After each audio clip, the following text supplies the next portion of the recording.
Well, there are new questions about security clearance issues in the Trump White House. Chief of Staff John Kelly reportedly became aware of the problems with President Trump's aides soon after he took the job. And according to multiple reports, the retired Marine general says that the White House wasn't up to its part in the handling of classified information. This comes as President Trump defends his new trade policy. The president announced a 25% tariff on steel and a 10% tariff on aluminum. Well, the Dow opened down for a second day in light of the announcement, and economists warned that the move could start a trade war. Senator Orrin Hatch and Ben Sasse were among key Republicans that slammed the policy. Hatch said that American citizens are the ones who will have to pay for the tariffs. Sasse echoed the sentiment, saying that American families will be the ones to suffer. Well, despite the backlash, the president defended the policy on Twitter, saying when a country is losing many billions of dollars on trade with virtually every country it does business with, trade wars are good. CBSNews.com politics reporter Kathryn Watson is in Washington and joins us now. So, Kathryn, we know that the announcement was not welcomed at all by some members in the West Wing. What do you think of the political fallout that'll come from President Trump trying to pursue this new trade policy? Sure. Well, the announcement came as a surprise, Rena, not just to Republicans on Capitol Hill, but to many in the White House. Now, Trump has obviously said many times in the past that we need to be tough on trade, fair on trade for Americans. But this really came as a bit of a shock. And some of the political fallout that we've seen, I think, may come down to Gary Cohn, who is the president's chief, White House economic advisor, who has really pushed back against the president on imposing any sort of new tariffs when it comes to steel and aluminum, which is just what the president did. It's been reported that Gary Cohn, after tax reform, which he was obviously trying to push along, had really been staying to kind of stave off the president from imposing any sort of new tariffs. Now that that has been done, it's kind of unclear as to whether there might be some political ramifications in the form of how long he will stick around. It's been a tough week for the president. You've got the departure of Hope Hicks, who's been with him since the start. The news of Kushner's security clearance being downgraded. Now there are reports that National Security Advisor H.R. McMaster may also be on the way out. What more can you tell us about his standing at this moment? Sure. Well, our own Major Garrett has reported that McMaster's job is very much in jeopardy at this point as to how long he will stay around. Now, there have been rumors, there has been talk, there have been stories for months about whether he might be on his way out. But those have kind of ramped up in recent days, and it's very possible that we may see yet another departure from the White House.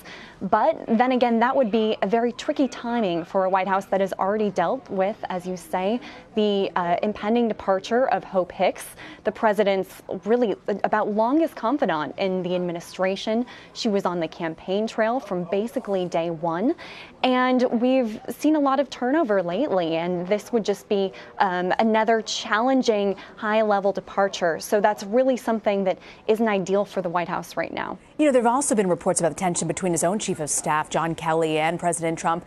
What do you make of the sense right now at this moment? What do we know? There were reports that Kelly knew when he took the job about the issues with the White House security clearances last year. Where does he stand in the eyes of the president? Sure. Well, John Kelly, who became the White House chief of staff last summer, has really imposed some structure on the White House, or at least has certainly tried to, in terms of restricting the flow of information and who has access to the president and when. And that has certainly created tensions in the White House.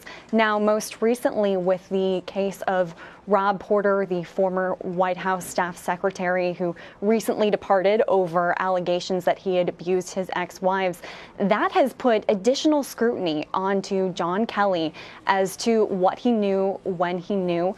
We here at CBS had already reported that he had been made aware of some of the allegations, however, in whatever detail last year. So he has really been trying to defend himself from that. However, John Kelly said today that he never considered resigning over the situation. But we do know that he is in a very frustrating position. He made a joke yesterday at an anniversary for the Department of Homeland Security where he used to work, saying that it was God punishing him for leaving DHS to come to the White House West Wing. It was a joke, but the president, as our own Major Garrett has reported, did not take that very well. He saw that as kind of offensive, given how much leverage he had given Kelly when he made him chief of staff. Yeah. So it's very safe to say that things are not ideal for Kelly right now. I wonder if that joke might have some repercussions on the president's part. I want to also ask you about the president's meeting, his movement on trying to get gun legislation pushed forward, gun control. He had 2 meetings with the NRA, and this comes after he said that everyone was scared about confronting the NRA. And he tweeted last night about that meeting that it was a great meeting with this group.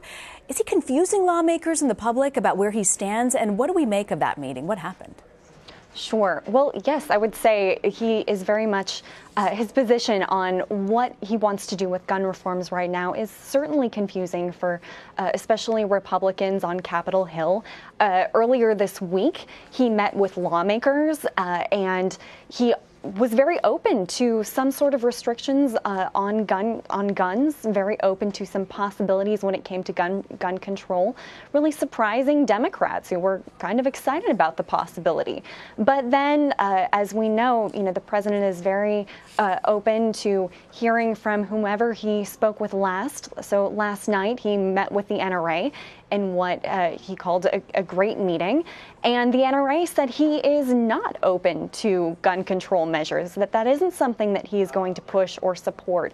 So, yeah, members on Capitol Hill are really trying to grapple with what exactly it is the president wants.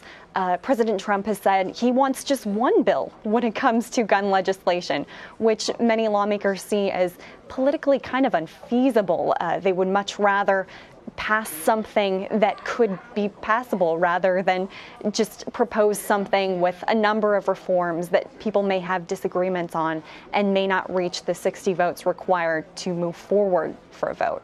It's a lot to follow, Kathryn.